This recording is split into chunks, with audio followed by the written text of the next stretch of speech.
It's something we do every single day. We chop, we saute, we sear. Cooking, it's one of the most basic, fundamental things we do. But have you ever really truly stopped to think about the pan itself? That simple tool sitting right there between the flame and your food. Okay, let's dive into this. Because what your cookware is made of, well, it matters a whole lot more than you might think. Wow, that quote right there, it really gets to the heart of it, doesn't it? We're talking about substances that are so widespread they've literally become a part of our environment and yeah, even a part of us. It's a pretty sobering thought, but it's one we've got to face if we want to make smarter choices in our own kitchens. So, yeah, that's the big question, right? What should you actually be cooking with? That's what we're here to figure out. We're going to unpack the science, we'll compare the alternatives, and by the end, you'll have a super clear guide to choosing the right pan for your health, your wallet, and your personal cooking style. Okay, so first things first, let's be real.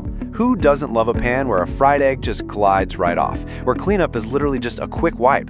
The convenience of non-stick cookware it's undeniable. It promised us all this totally effortless cooking. But here's the thing, that super slick surface, it isn't magic, it's chemistry. And for decades, that chemistry involved a certain class of man-made chemicals that, well, we're all just now starting to realize have a really serious hidden cost. All right, let's pull back the curtain on what's really going on with these coatings. The key ingredient has a nickname that sounds like something straight out of a sci-fi movie, Forever Chemicals. And unfortunately, that name is startlingly accurate. Okay, so the technical term is PFAS. These are totally synthetic chemicals that were literally designed to be repellents. They push away oil, they push away water, and they are incredibly stable. So stable, in fact, that our bodies and the environment, they just can't break them down. They're basically indestructible. And this visual, man, it just lays it all out. PFAS cycle from an industrial plant into products like our cookware. Then, when we get rid of those pans, the chemicals get into our soil and our water. That means they get into our food supply, and yep, ultimately, they get into us. It's a closed loop with no exit. So what makes them forever? Well, it comes down to this one thing. The chemical bond at the very heart of PFAS is one of the strongest known to science. That means they just don't break down. They persist, and they bioaccumulate, which is just a sciencey way of saying they build up in the food chain over time. Okay, so now that we get what they are, let's get to the so what. Why is this such a huge deal? Because this isn't just some abstract environmental issue. It's a profound public health issue that affects all of us. Get ready for this number, because it is absolutely staggering. Studies have found PFAS in the blood of nearly every single person tested. 99%. It's like we're all part of this giant global chemical experiment that none of us signed up for. And the potential health impacts, they're really serious. Research has linked PFAS exposure to a whole troubling list of health problems, from messing with our immune systems to increasing the risk of certain cancers. These are not minor side effects we're talking about. Now, there is some good news here. Governments and regulators are finally starting to wake up to this. The European Union, for instance, is pushing for a really broad restriction on PFAS, which signals a major shift away from these chemicals in all sorts of consumer goods, including the pans in our kitchens. All right, so if the old school nonstick is on its way out, what are the alternatives? What do we use instead? Thankfully, there are some excellent, much safer options out there. Let's meet the two main contenders for that spot on your stovetop. So you've basically got two main players in the ring. On one side, you have ceramic-coated cookware. This gives you that non-stick convenience, but uses a coating made from sand, totally PFAS-free. And on the other side, you've got classic stainless steel, a super durable metal alloy with no coating at all. All right, let's do it. Let's put them head to head. Ceramic versus stainless steel. The showdown. And look, this isn't about one being good and the other being bad. It's about understanding what each one does best, so you can pick the right tool for the job.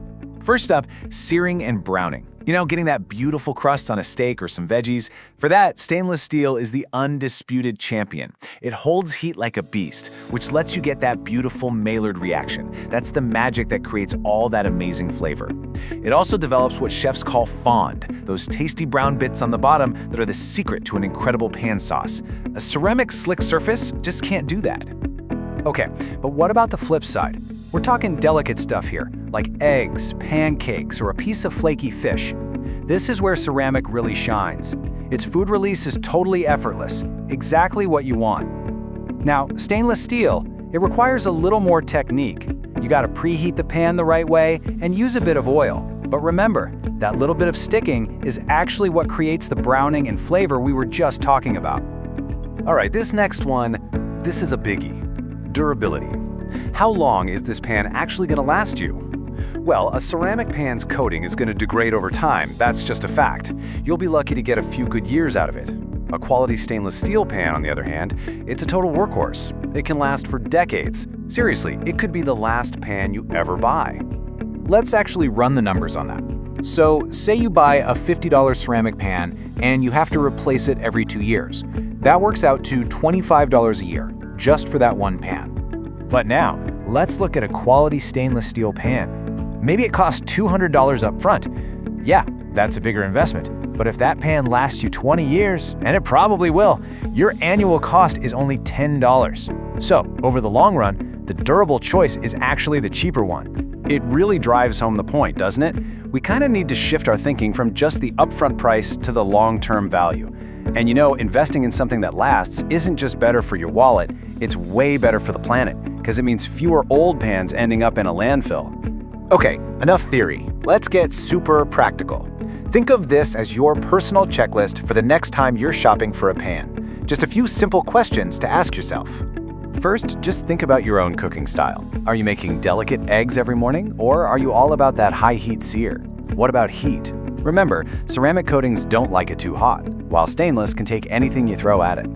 And your utensils. Metal spatulas will wreck a ceramic pan. Finally, just decide what matters most to you. That immediate, easy release, or the deep, complex flavors that stainless helps you build. Honestly, a lot of great home cooks end up using both. A ceramic pan just for eggs, and stainless for pretty much everything else. You know, at the end of the day, every single tool you choose for your kitchen, it tells a story. Is it a story of short-term convenience and things that get thrown away? Or is it a story of durability, of health, and of long-term value?